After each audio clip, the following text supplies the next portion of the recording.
Hamınıza salam dostlar. Bugün yeni səhifəmizə xoş gəlmisiniz. Səhifənin adını görürsünüz də. Futbolların kralı yani mən. Bugün sizinlə bir futbolların kralı yok. bugün sizinlə bir yerdə keçən dəfəki səhifəmizdəki çalımlardan biraz fərqli ola bilən çalımlardan edəcəyik. Videomuza başlamağımızı istəyirsinizsə başlayaq. Birinci növbə Əlidəndir. Balaca da böyüyə. Də balaca, böyüdən balaca.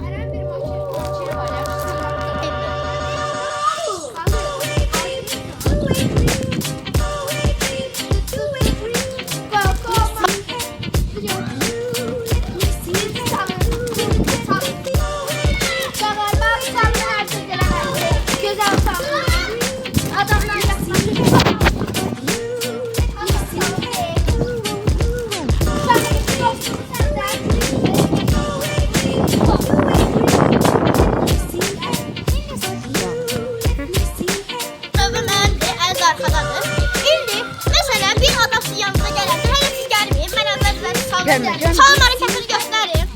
Əvvəlcədən qədəmləri çəkirsən.